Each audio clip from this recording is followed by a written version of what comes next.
Out of respect for speakers, if you will please silence your cell phones. Now I'm going to ask council to say our invocation. Let's pray together. Heavenly Father, we're grateful to be back. It's been a bit of a different time for us here in South Carolina the last couple of months. We appreciate the coming spring, and so we thank you for the change in seasons and how it just modulates our lives in ways that we can enjoy. We pray for this meeting today. We pray that we would be able to reconnect as they're missing a number of Mondays, and pray that our speakers will bring something to us that is valuable and able to be used in our life even today. Lord, thank you for the food. We ask you to bless it to our bodies. Thank you for the service of the folks here, and just praise you with every bit of our being, Lord. In Christ's name I pray. Amen. Amen. Thank you, Hal.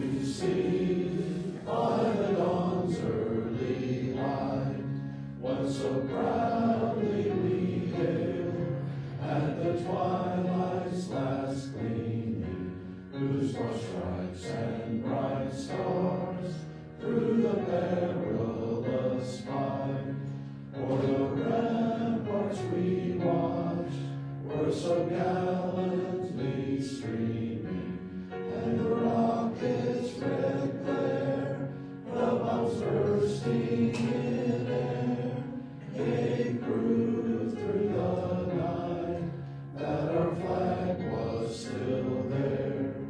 Oh, say does that star-spangled banner yet wave o'er the land of the free and the home of the brave.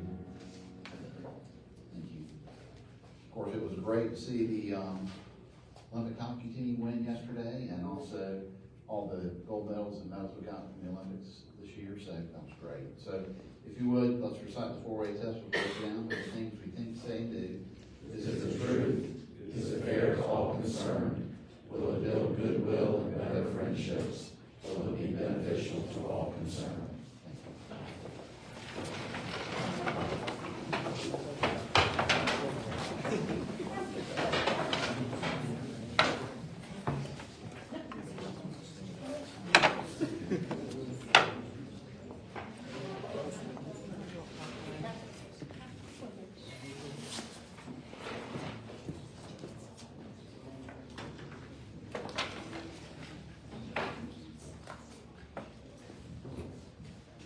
Hello, everybody. Zach Wheeler, good to see everybody. Hope you all had a nice weekend. I don't think we have a bunch of visiting Rotarians, so we've got one and a couple of guests. If I miss anybody, just let me know, and I will bring you the microphone. But Kelly Augustine brought a guest, Caroline Fawcett. She is with Mangus Development, which is in the industrial side of things.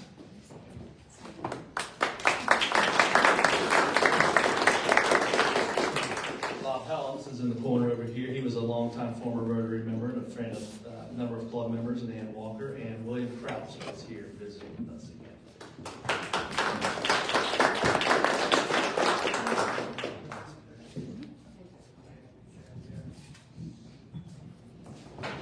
Thank you, Zach. Welcome, both of y'all, all three of you. And now I'm going to ask, I guess, Andy, do you want to come up and talk about bocce first? Okay.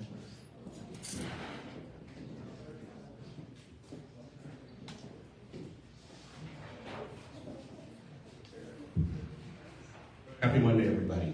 As you know, we're now a couple of months away from our annual fundraiser, the Bocce Bash, that we do with Special Olympics. We have begun the process of bringing in some sponsors, and but more importantly, we need to have teams. We've usually averaged about 45 teams, somewhere between there, each year, so we're looking forward to that.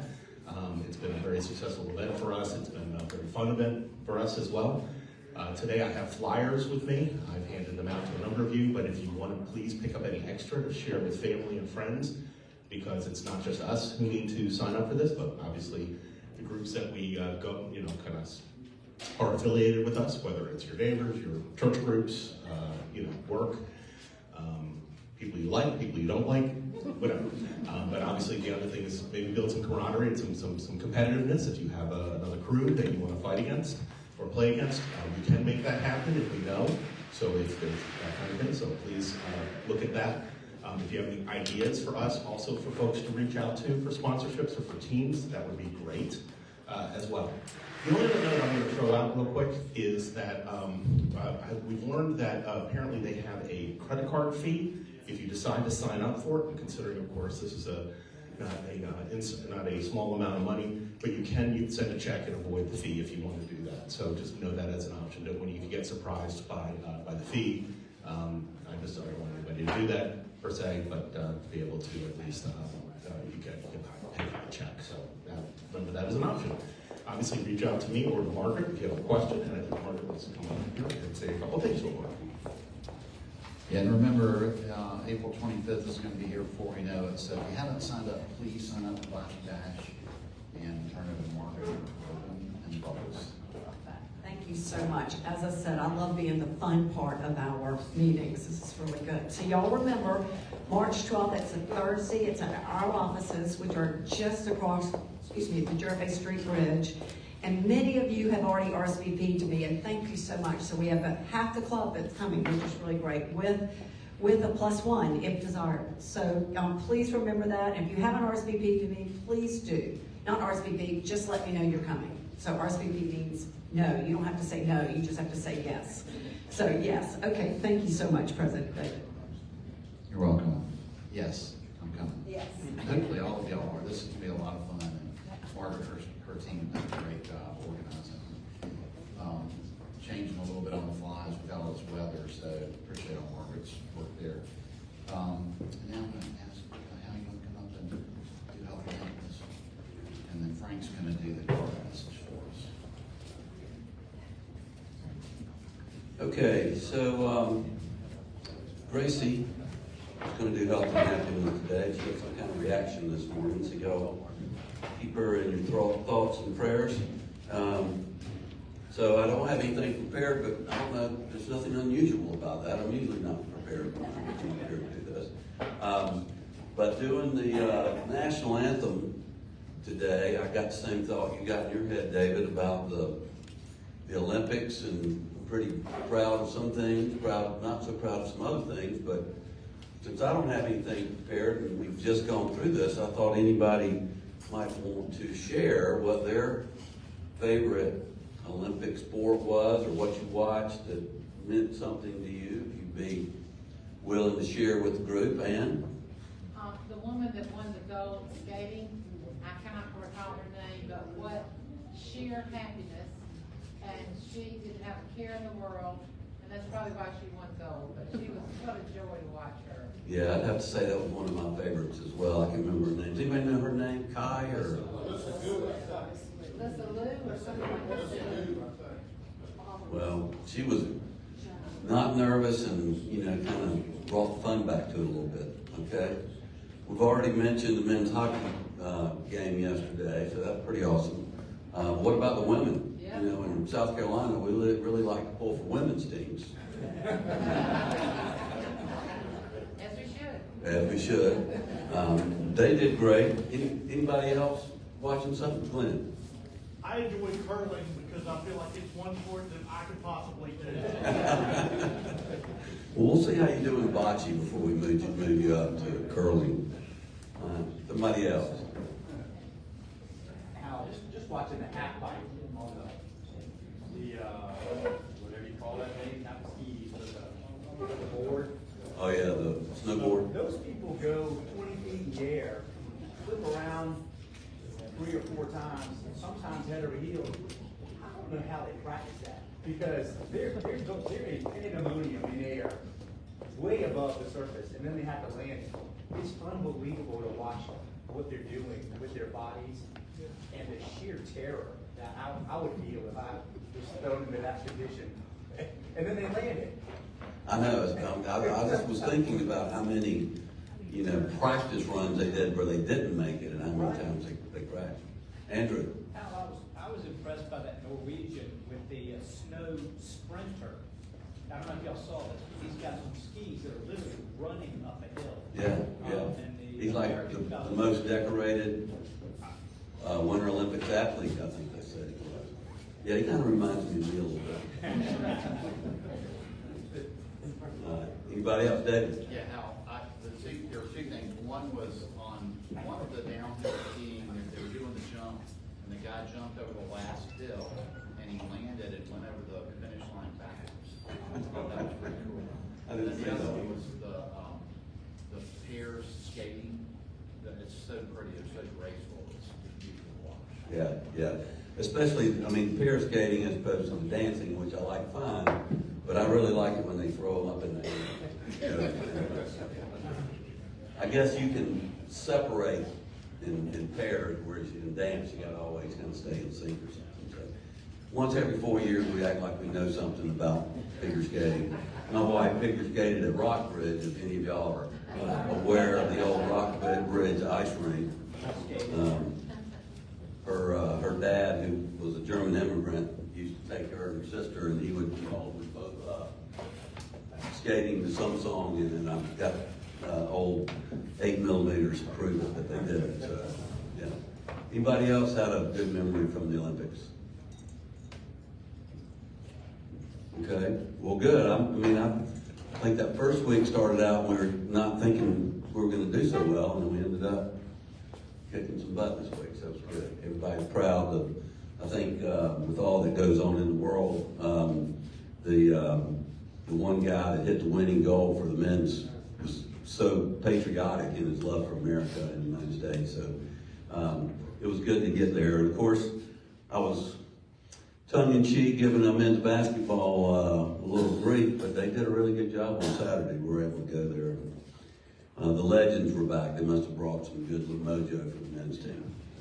All right, one other announcement I got, though, is that the State Prayer Breakfast is coming back in April 8th.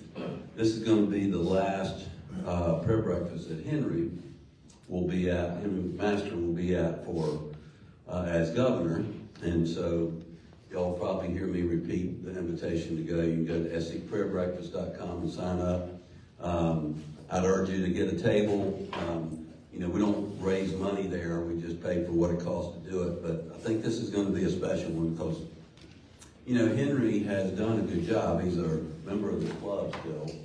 I don't know if we've had him here this year, if he's coming back, but it was very interesting after the State of the Governor's address a couple weeks ago. The South Carolina Public Radio guy interviews a lot of the other legislators, and so I'm riding down the road in the car, and every Democrat they talk to, every Republican they talk to, all praised him because of his willingness to work together and collaborate instead of, bringing pigs into the house or, just grandstanding. And so I for one, am very proud of him as governor. So if you can come to that, we'll try to honor him a little bit, and I think you'll enjoy it. Okay. Anybody got anything else? What's the date of that event? It's Wednesday morning, April 8th. April 8th. All right, y'all have a great day. David, I wanted to say something about. Now, if you'll send me that too, the invitation, I will get it to everybody. I'll make sure everybody in the room gets it, or whoever gets it.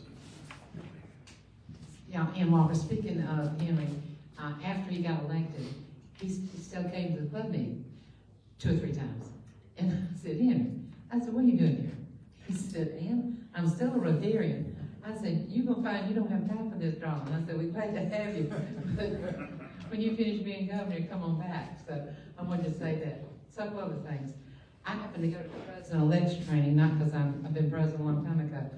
Y'all already know this, but this club is in great hands, having Laura as our future president, obviously having David as our current president, and for all the people. So Laura spent all day Saturday as a volunteer in Somerville, South Carolina, hearing all kind of stuff about Rotary, which I'm sure she'll share with you. But we are so blessed as a club to have all you, if you're a past president of this club, how about stand up? I want to see you. You're past president of this club. Let's thank these folks.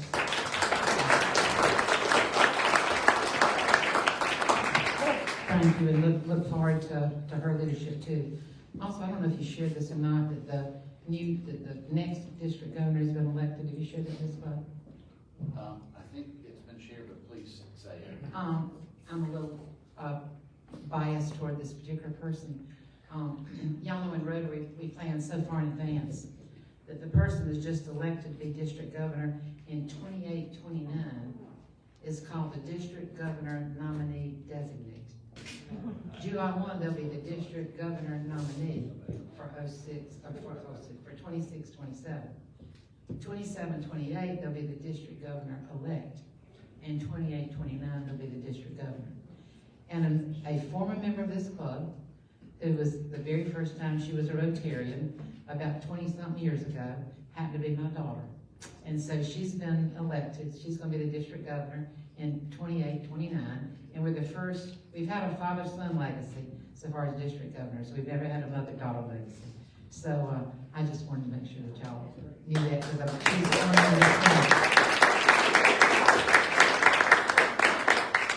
Thank you, Ann. We're very proud of you and her.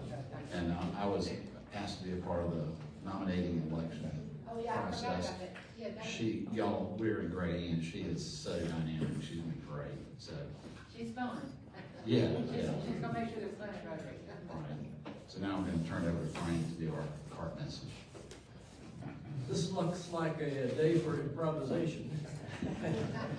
As you've learned over the years, I'm in charge of the cart message each week, though I don't generally get it. I put in a mail to somebody like Gracie on every Sunday morning with the cart message, and then she takes care of that. So sometimes things don't work out, and I usually have carried with me the cart message. But interestingly, today I didn't come with it at all. Fortunately, I do remember what the topic was at least, and I will give you that. But I'd like to give you one thing that's health and happiness before we move on. You know that Melinda and I worked together a few years. In fact, it's 44 years. And she's not with me today. She wasn't here last week either. And that's because her husband's been very ill and passed away. And some of you may have seen that. His service was last Tuesday, and she's out today. She's just got to take time to do a lot of things right now. But she has really, well, she's worked for me, worked very hard for years, and she has more than done that for her husband for years as well. And she never complains. She always is willing to do. And just want you to remember her. Now, the card message. What was that? Let's see. I'll remember that. That's memory care. Over the past few weeks, we've talked a little bit about some of the resources available to people who have Alzheimer's or who are members of families where one other member has those. We talked about insurance, long-term care insurance. We talked about in-home care. We mentioned, I think last time, assisted living. Today I thought we'd mention memory care.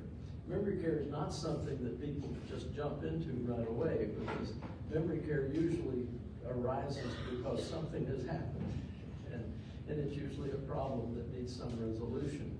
The most typical kind of thing is when someone begins to wander off, and you just can't be sure about leaving them and where they might be when you come back. And it can be other things. Sometimes it's a matter of anxiety or whatever, that they just need a memory care facility, which is, there are two different types. There's some that are standalone memory units, but many of them are parts of a continuing care retirement community, like the one I live in at Stillwell. So we've got a variety of things. Memory care is just one of those.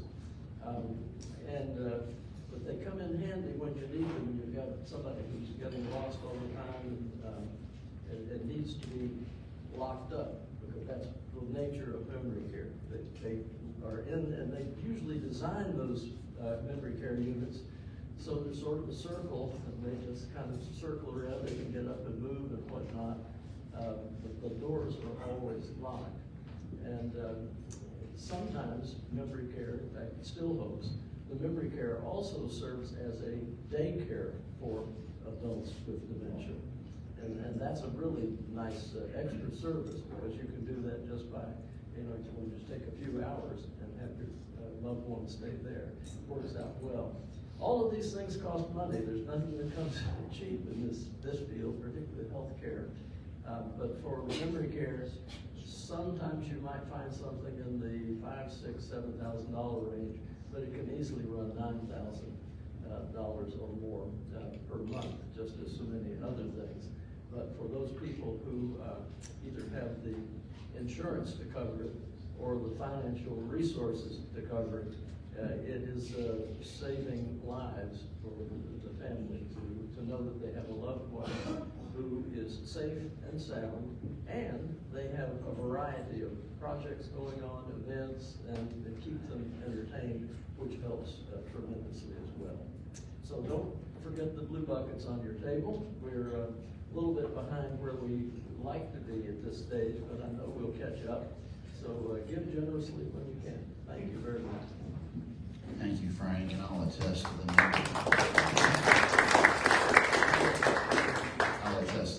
care. My mother spent some time in Scdot's memory unit before she passed away last year. They did a great job. So get your long-term care policy if you don't have one, because it is expensive. And then, of course, we'll keep Melinda in our thoughts and prayers as personally and physically as well. So please let her think about it. David, we used to get notification when we had this kind of thing happen as members. It'd be great, I don't know who's handling that now, but if we, because I don't know about anybody else, I had no idea. I would have responded much sooner, but I Yeah, don't it know. would have been through Health and Happiness, when somebody has to let either me or whoever's in charge of Health and Happiness know. So if something like that happens, please email me, text me or something. Because I'm like, yeah, just, see Frank. So, good point, thank you. Yes? We need to sing happy birthday to Ann. It's her birthday. It's today, okay. Happy birthday to you. Happy birthday to you. Happy birthday, dear Ann. Happy birthday to you. All right, now, I'm going to turn it over to Laura to introduce our speakers. Thank you. Good afternoon. It's so nice to see everybody. It feels like it's been ages and ages since we were together, but it's great to see everybody and see a full room. I'm glad you're here. One final tag-on note to the Health and Happiness. I can neither confirm nor deny that it has already happened, but Zach Ogle will be deploying soon, so if you will also just keep him in your prayers as well. Zach is a member of our club, and he is with the South Carolina Air National Guard, flying F-16s, I think they are. Yeah. So, without further ado, we have three folks with us today from the South Carolina Department of Transportation. Adrian Radiker, Tony Magwood, and Adam Humphreys. So Adrian is the Public Outreach Manager for Scdot. She's the Chief Storyteller for the department and has a long career history in state government. She holds an MPA from USC and a BA from Winthrop. Tony is the District 1 Maintenance Engineer. Tony graduated from USC as a mechanical engineer, went to work as a summer intern at Scdot, and the rest is history. Adam Humphreys is a graduate of Clemson's Engineering School and is the Midlands Regional Production Engineer, currently managing the widening of I-26 from Columbia to Charleston, the portion that they're working on. And I will say, I was in Summerville, as Ann said, and I drive from Chapin to Columbia almost every day and have been absolutely amazed at all the work that has gone on, how quickly it's happened. But going from Columbia down towards Summerville, amazing, unbelievable. I'm just fascinated by how all that work is done, so we're excited to hear from you all today. So Adrian, if you come up.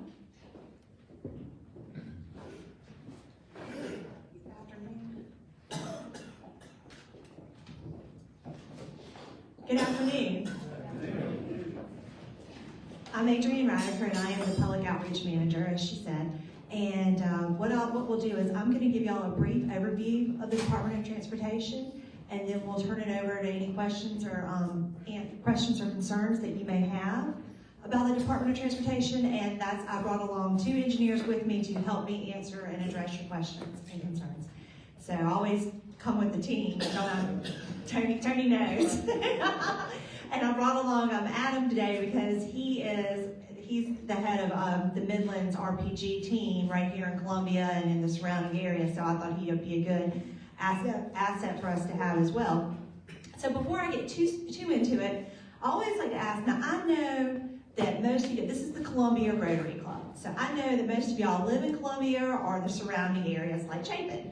And but tell me, where's everybody from? Who here is from the Columbia area? Raise your hand. Okay. Who is from South Carolina? Who is from what my grandmama used to say? Who's from off? Out of state. Yeah.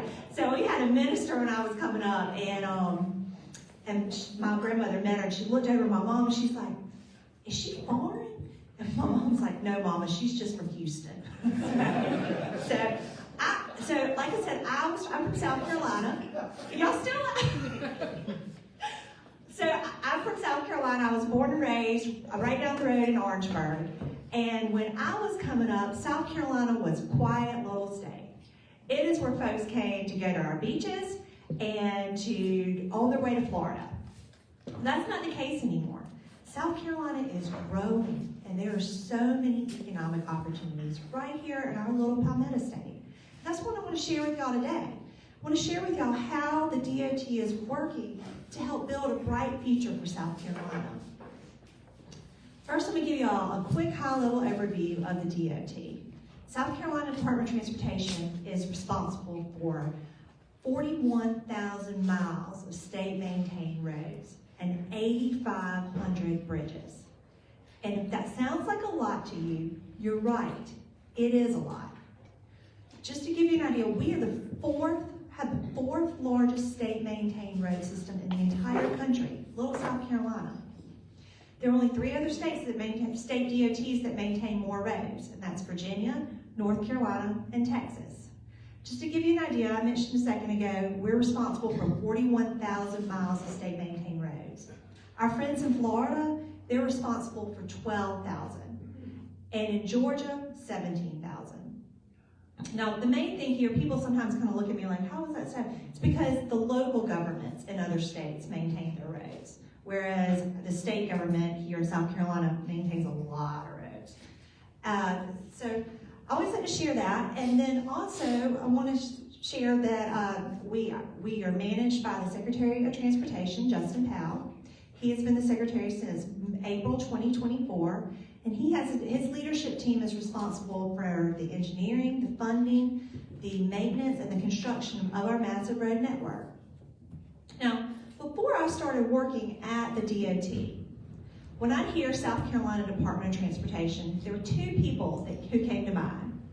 First was the Secretary of Transportation, because that's who you see on the news. That's who you see like during a hurricane or any kind of major weather event. You see the governor doing his press talk or media talk, and the Secretary of Transportation is either standing right by the governor or right behind him. He or she is always there.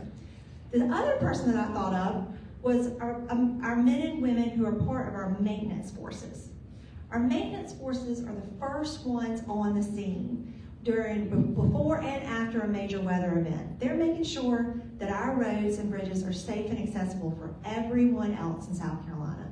And that's including our utility linemen and our first responders.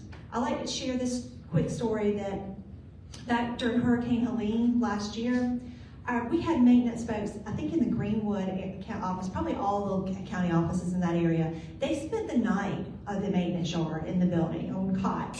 And they cut, as soon as the roads were safe for them to get out, they literally cut their way out of the maintenance yard to get to the roads, to start clearing the roads, to make sure that they were safe for everyone else to be able to drive on them. And right here, I'm telling y'all a secret. This gentleman right here with the black hat, He's not a maintenance worker. That is Matt, and he is a graphic designer in my office. And that kind of segues to my next slide. So there are lots of employees at DOT who are working behind the scenes. We have a large amount of engineers. We have about 3,000 folks who work in the engineering side of DOT alone. We also have accountants, financial planners who are managing our $2.7 billion annual budget. Did y'all know we have chemists though? And archaeologists? We have land surveyors, public engagement professionals like myself. We have several drone operators. I don't know if any of y'all follow Scdot on, I'm looking to see what time it is. I don't know if any of y'all follow Scdot on social media like LinkedIn or Facebook and saw any of the drone footage of like the roads during the snowstorm or during the hurricanes. We have employees who are certified to do the drones, and also we have employees who are out there taking pictures and videos to get information to y'all so that the public can have updated information about what's going on the roads as soon as we can get it to you. And the reason I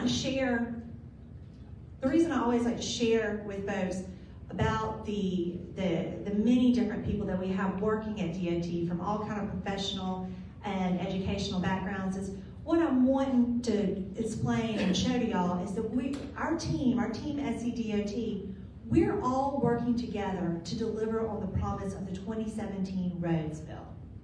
Now, some people know it as the 2017 roads bill.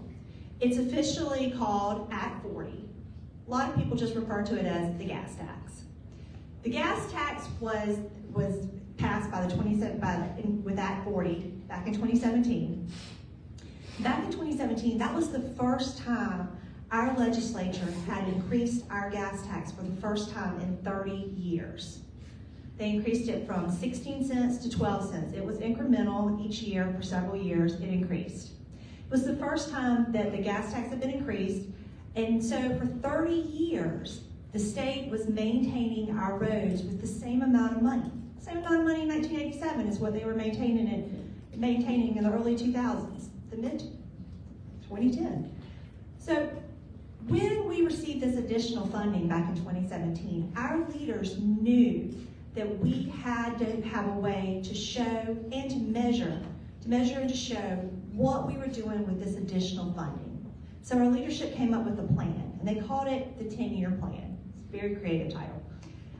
And it has 4 key parts that we're focused on: rural road safety, paving, bridges, and interstates. Back in 2017, South Carolina had the highest rural road fatality rate in the entire country. We have since been able to make improvements and have decreased the fatality rate by 30%. We did this by a number of different methods. We started widening the shoulders of our rural roads. We started clearing vegetation on the shoulders of the roads, cutting back the bushes and the trees. We added bright white lines on the sides of each road. So when you're driving down these highways out in the country in the dark, you can see where the road ends. We started adding rumble strips. Are y'all familiar with rumble strips? They're the bumpy lines. Yeah, they're the bumpy lines on each side, and in some counties we have them in the middle as well. We also made signs brighter. There's a theme here. We did all of these improvements to keep people on the road. When cars veer off the road, that's when the majority of fatalities and serious injuries occur. So we're working to keep cars on the road. Second part of the plan was paving.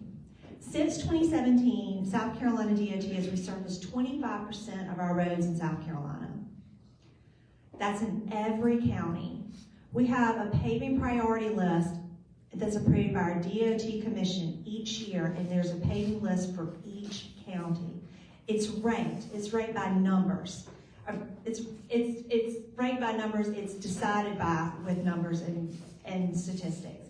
It's no longer, many years ago, it was based on politics. That is not the case anymore. It hasn't been for a long time. It's based on numbers. And these numbers, they're looking at the amount of traffic traveling on the road. They're looking at the number of accidents on the road, how heavy the trucks are. If this is a road where log trucks are going down it every day, they're looking at that. And the higher the ranking, the sooner the road is going to get resurfaced. We also knew back in 2017 that we had a bridge challenge in South Carolina. I think it's becoming more and more apparent to the general public that South Carolina has a bridge challenge. We set a goal back in 2017 to improve 470 bridges by the end of the 10-year plan.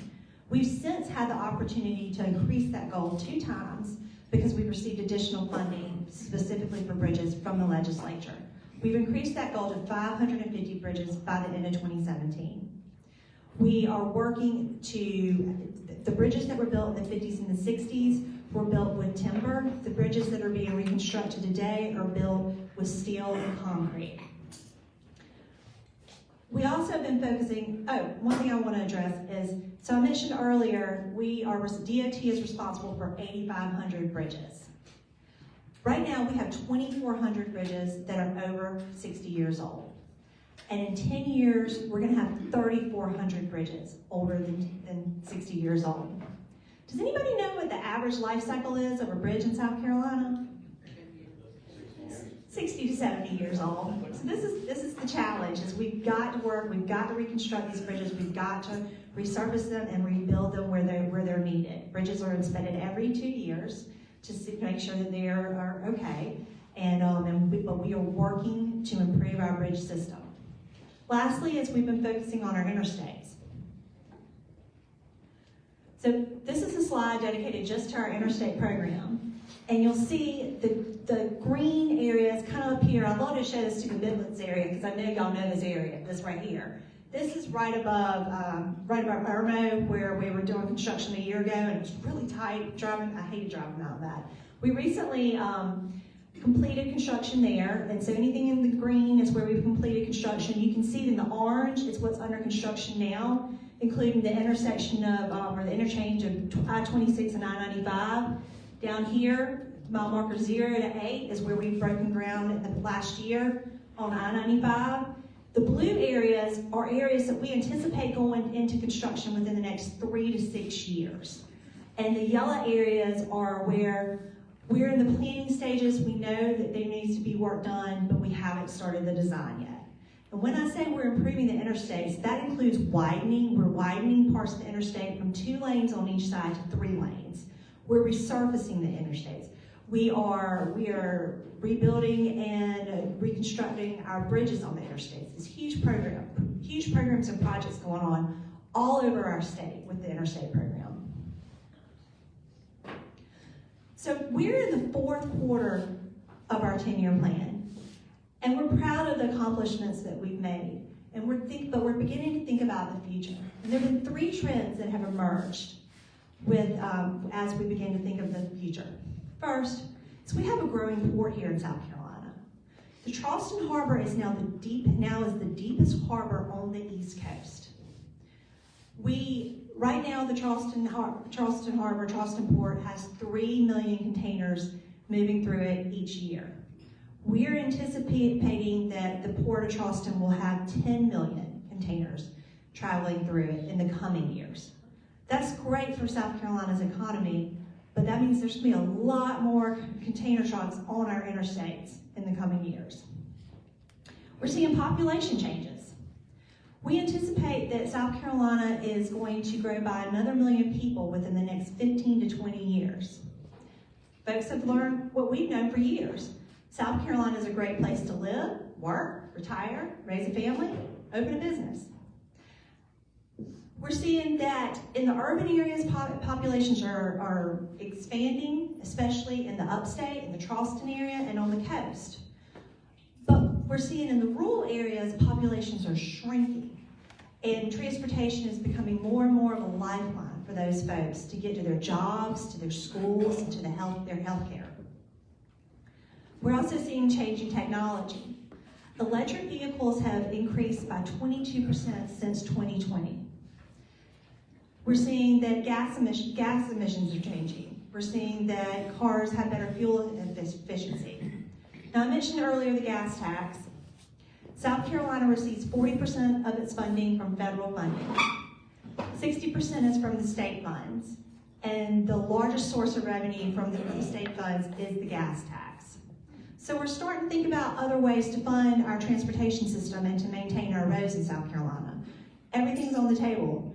We're starting, nobody anticipates that the gas tax is going to be increased, but there are other ways that we need to look to increase funding in order to maintain our road network, and in anticipation of all the huge population that's growing already, that's already here, and also the manufacturers that are already here and on their way here, South Carolina. Last year, I've got a couple more slides and I'm going to open it up for questions. Last year, we rolled out Momentum 2050. That is our vision for the next 10 years, for the next 25 years. It too has 4 key parts. We want to continue the system recovery, which is what I mentioned a second ago with the 10-year plan. We want to continue to invest in our interstates. We've been working on our urban areas, Malfunction Junction, which we call Carolina Crossroads now, the Low Country Corridor down in Charleston. We've been working on, widening interstates. But we need to focus on the hundreds of miles of rural interstates as well.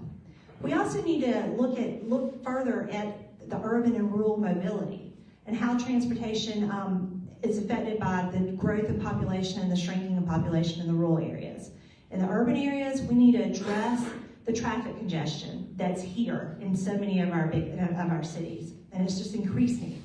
We need to also address how transportation can continue to help and support our neighbors in the rural areas of our state. We also need to support our multimodal partners. We're the Department of Transportation, but there are lots of different groups, public and private, who are working together to move South Carolina. We need to work more with our local governments who are giving out permits to developers who are coming in and they're buying up these rural areas and they're putting 100 houses down right next to roads and highways. We never anticipated having 100 households driving on every day. We need to work with the permitting for that. We need to work with Palmetto Railways. We need to work with the Port of Charleston. There's 2 things going on right now in Charleston that I like to use as examples of how we want to support our multimodal partners. And that is, we are working with the Port of Charleston they are building an interchange that will just be for port traffic, which will take away the general public having to compete in traffic with the port traffic. The DOT is also working with Charleston County right now on the Low Country Rapid Bus Transit System.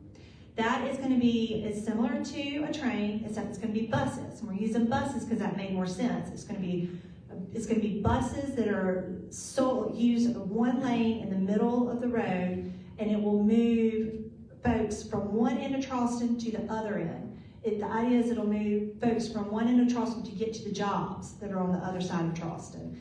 And this will alleviate traffic congestion in Charleston. We're excited about the road ahead. We're excited about all the economic growth in South Carolina. But we also, the Department of Transportation, we're seeing a lot of the growing pains that come with economic growth, and we're addressing that, and we look to address that more and more in the years to come. I have some cards on the table back there with this information on it. There's some resources for DOT. If you're interested in knowing if a road is owned and maintained by Scdot, there's a link for that. If you see a pothole, there's a link for you to put a maintenance request for that. If you hit a pothole and it messes up your tire, you can file a claim with the Scdot, and they will come out and investigate it to see if that's something that we can reimburse you for the damage on your car. Lastly, how many of y'all, are y'all familiar with the blue trucks that you see on the interstate, the Shep truck drivers? So our Shep drivers, they are located in urban areas on the interstate. And I had the opportunity to ride around with one recently. And they will help motorists, if they're stranded motorists, they need a tire changed, or if they run out of gas on the interstate, they will change your tire, they will go get you a couple of gallons of gas. The idea is they're working to keep traffic moving on the interstate in these urban areas. They're a great resource. You just dial *HP, *47, and ask the telephone operator to connect you to Shep. Lastly, I would encourage y'all, if you do not follow the South Carolina Department of Transportation on social media and your own social media, I would encourage you to look us up on either Facebook, LinkedIn, YouTube, or X. I personally follow it on LinkedIn and Facebook.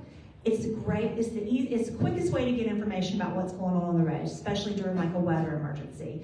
Our public engagement team is out there. We're taking pictures. We're collecting information from our district engineers, and we're putting it out there on the social media as soon as we can to get information to the public about road and weather conditions. Our e-connector is our monthly email newsletter. If you sign up for it, you can sign up for it with this QR code. If you sign up for it, you will only get one email a month from us. I promise, there's no spam. You'll get one email a month. It always has a message from our Secretary of Transportation talking about current projects, upcoming projects, or things that we've just recently completed. It also, we do a day in the life series. We've put that out before where you can watch a video. It's like a 3-minute video of someone who works at DOT explaining what they do and their background. It's informative and it's interesting. So I would encourage you to sign up for that as well. So I appreciate y'all. Thank y'all for having us here today. I want to introduce Tony Magwood, who is our district maintenance engineer. He is for the district that Lexington and Richland counties are in, and several other counties. And then Adam Humphreys. Adam, we mentioned, was the regional production manager for pre-construction. He's an engineer as well. Adam, like she said, he oversees the interstate projects going on south of Columbia, and really any construction projects that have not started yet. Adam and his team of engineers are the ones, your go-to persons to give you information about what's going on with that. So I'll be happy to you would answer questions. We don't have the second mic, so if you'll just raise your hand, we'll recognize you. Ann. Yes, ma'am. Thank you for being here. Yes, ma'am. Happy birthday. It's my mom's birthday, too. I will. I have 2 questions. If you're figured out a long time ago how to have a train system where you can hop on the train and go from one place to the next, etc., why can't we figure it out? Secondly, I live in Sumter, South Carolina. I'm a member of this club because I work here. You're stuck in Sumter if you want to come to Columbia. Yes, as far ma'am. as the roads. Yes, ma'am. It's either 378 or 521 to I-20. Either way, you're in trouble. Particularly when, and I'm trying to understand, because people ask me, and I say, I'm not a highway person, I don't know a clue, but they know I travel a lot. If they're doing work, say, at Harrell Hill, okay, but that becomes 5-10 miles back, and when you get to Harrell Hill, there are like 4 or 5 people working, and I'm thinking to myself, they're not gonna make it all the way down there today, or tomorrow, or whenever. So the traffic is all down to one lane, and we're all going 35 miles an hour, and it goes on and on forever. So I'm just curious about what's the thinking behind putting those cones out. I understand safety, but so far in advance.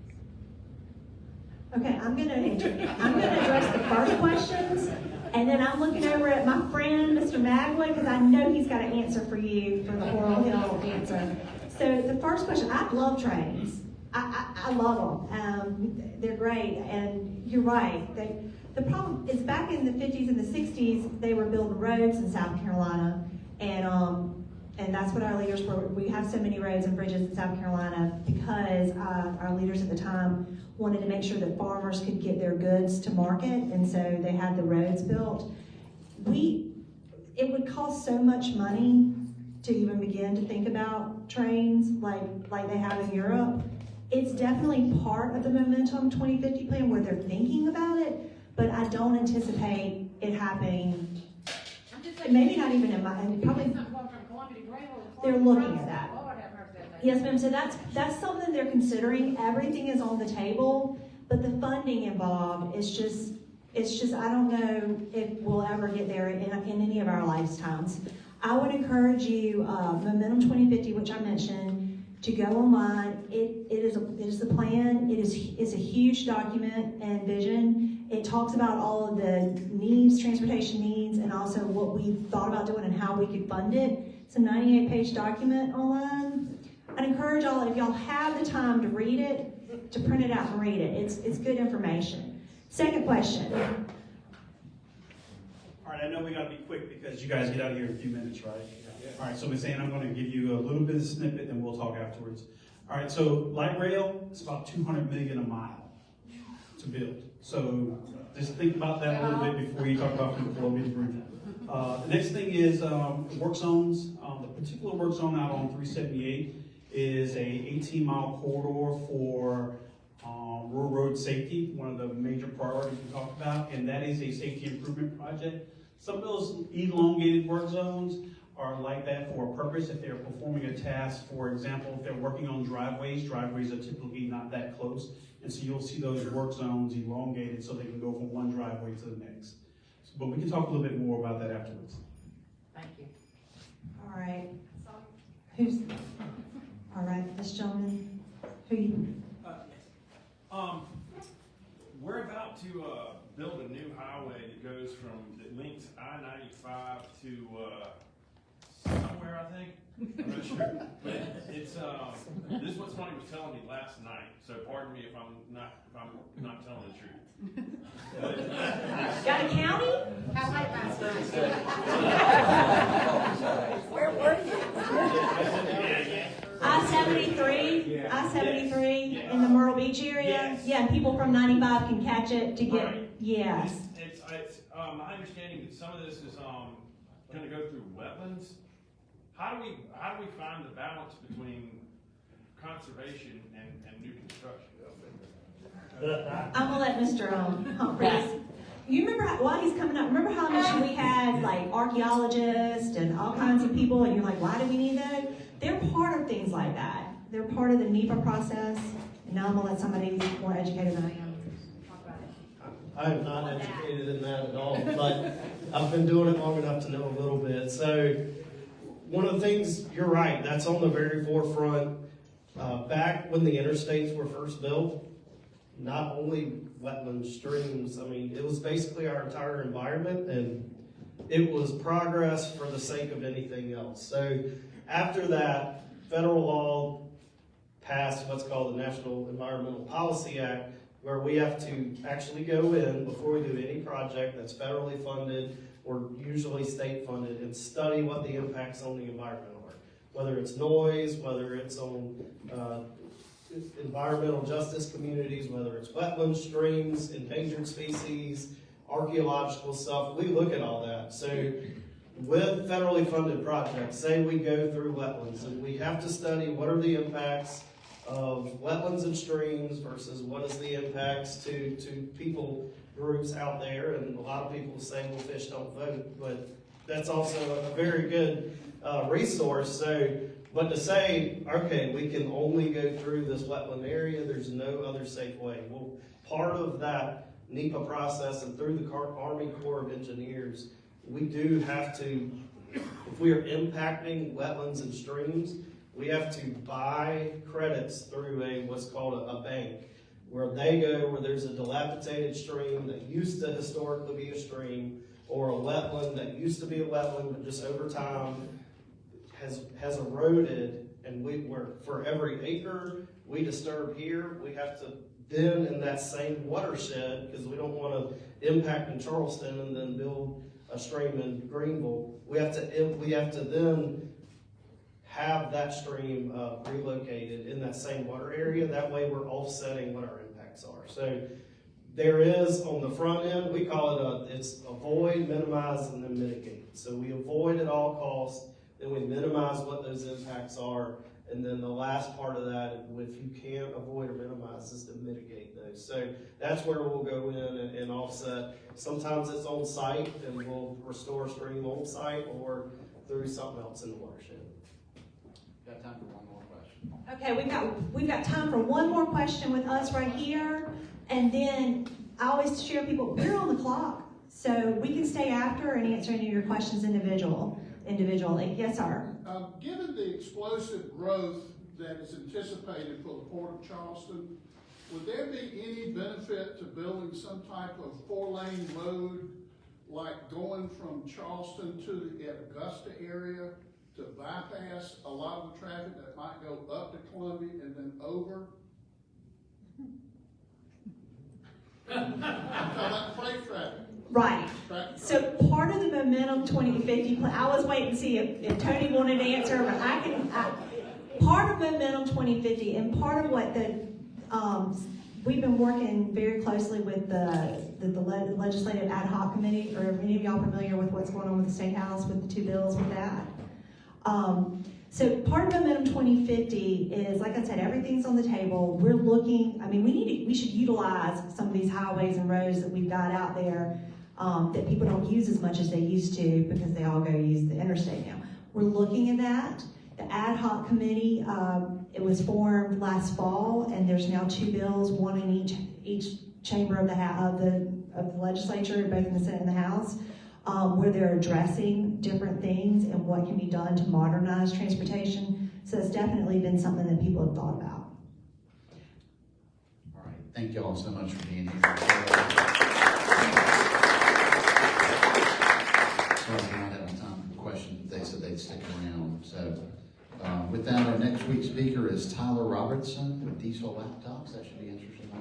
So look forward to that. So we're going to close in song.